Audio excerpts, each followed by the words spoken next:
राजा के पास वापस आकर उन्होंने कहा कि वह साड़ी बहुत ही सुंदर है। राजा इस बात से काफी खुश हुए। अगले दिन उन्होंने उस महिला को वहाँ साड़ी लेकर दरबार में हाजिर होने का आदेश दिया। वह महिला एक बक्सा लिए हुए अपने कारीगरों के साथ अगले दिन दरबार में आ गई। उसने दरबार में बक्सा खोला और सबको साड़ी दिखाने लगी। दरबार में बैठे सभी लोग बहुत हैरान थे, क्योंकि राजा समेत किसी भी दरबारी को साड़ी नहीं दिखाई दे रही थी। यह देखकर तेनालीरामा ने राजा के कान में कहा कि उस महिला ने झूठ बोला है, वह सभी को बेवकूफ बना रही है।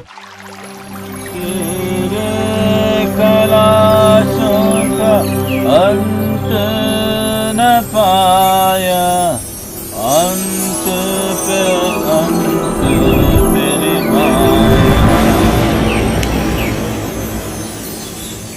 नमस्कार दोस्तों, आप सभी का एक बार फिर स्वागत है हमारे YouTube चैनल पर। भारत में ऐसे कई महान ज्ञानी हुए जिसकी बुद्धिमत्ता का लोहा हर किसी ने माना है। उनके व्यक्तित्व व चतुराई से जुड़े किस्से हर किसी को प्रभावित व रोमांचित करते हैं। भारत के इतिहास में ऐसे ही शख्स हुए हैं जिनका नाम है तेनालीरामा। तेनालीरामा की बुद्धिमत्ता से भला कौन परिचित नहीं है। तेनालीरामा की जीवनी विजयनगर से शुरू होती है, जहाँ वह महाराज कृष्णदेवराय के सबसे प्रिय मित्र हुआ करते थे। वह उन्हें हर उलझन से निकालने में मदद करते थे। तेनालीरामा के किस्से तब भी प्रसिद्ध थे और आज भी हैं। बच्चों के मानसिक विकास के लिए तेनालीरामा की कहानियों को हमेशा अच्छा जरिया माना गया है। राज्य पर किसी तरह की आपत्ति आने पर महाराज तेनालीरामा से ही सलाह लिया करते थे। यही नहीं, तेनालीरामा से जुड़े ऐसे कई किस्से हैं जो न सिर्फ हर किसी को गुदगुदाते हैं बल्कि हंसी हंसी में एक सीख भी दे जाते हैं। कहानियों के इस वर्ग में आपको तेनालीरामा से जुड़े कई मजेदार किस्से जानने को मिलेंगे, जो प्रमाण है इस बात का कि चतुराई और बौद्धिक कौशल के जरिए किसी भी समस्या का समाधान निकाला जा सकता है। तो आइए इसी के साथ तेनालीरामा से जुड़ी कुछ अन्य कहानियों के बारे में जानते हैं। तो चलो शुरू करते हैं। अद्भुत कपड़ा। एक समय की बात है, राजा कृष्णदेवराय विजयनगर में दरबार लगाकर बैठे थे। उसी समय दरबार में एक सुंदर महिला एक बक्सा लेकर आई। उस बक्से में एक मखमली साड़ी थी, जिसे निकालकर वह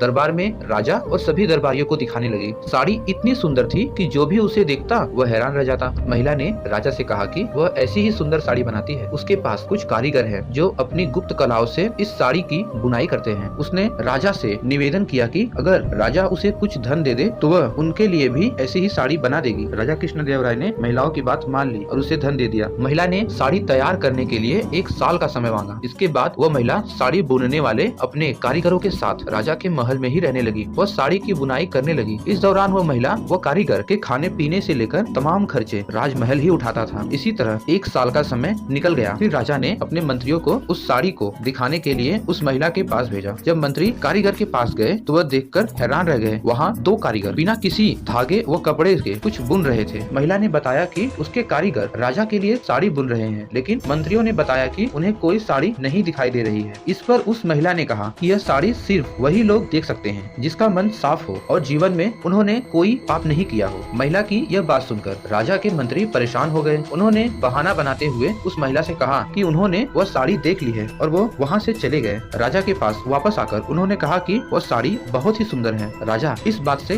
काफी खुश हुए। अगले दिन उन्होंने उस महिला को वहाँ साड़ी लेकर दरबार में हाजिर होने का आदेश दिया। वह महिला एक बक्सा लिए हुए अपने कारीगरों के साथ अगले दिन दरबार में आ गई। उसने दरबार में बक्सा खोला और सबको साड़ी दिखाने लगी। दरबार में बैठे सभी लोग बहुत हैरान थे, क्योंकि राजा समेत किसी भी दरबारी को साड़ी नहीं दिखाई दे रही थी। यह देखकर तेनालीरामा ने राजा के कान में कहा कि उस महिला ने झूठ बोला है, वह सभी को बेवकूफ बना रही है। इसके बाद तेनालीरामा ने उस महिला से कहा कि उन्हें या दरबार में बैठे किसी भी दरबारी को यह साड़ी दिखाई नहीं दे रही है। तेनालीरामा की यह बात सुनकर महिला ने कहा कि यह साड़ी सिर्फ उसी को दिखाई देगी जिसका मन साफ होगा और उसने कोई पाप न किया हो। महिला की यह बात सुनकर तेनालीरामा के मन में एक योजना आई। उन्होंने उस महिला से कहा, राजा चाहते हैं कि तुम खुद इस साड़ी को पहनकर दरबार में आओ और सभी को वह साड़ी दिखाओ। तेनालीरामा की यह बात सुनकर वह महिला राजा के सामने माफी मांगने लगी। उसने राजा को सब सच सच बता दिया कि उसने कोई साड़ी नहीं बनाई है, वह सबको मूर्ख बना रही थी। महिला की बात सुनकर राजा को बहुत गुस्सा आया। उन्होंने उसे जेल में डालने की सजा सुना दी, लेकिन जब महिला ने बहुत विनती की तो उन्होंने उसे छोड़ दिया और माफ करके उसे जाने दिया। साथ ही राजा ने तेनालीरामा की चतुराई की तारीफ भी की। कहानी से सीख, अधिक दिनों तक झूठ या धोखा छिपाया नहीं जा सकता। एक न एक दिन सच्चाई सबके सामने आ ही जाती है। वीडियो देखने के लिए धन्यवाद।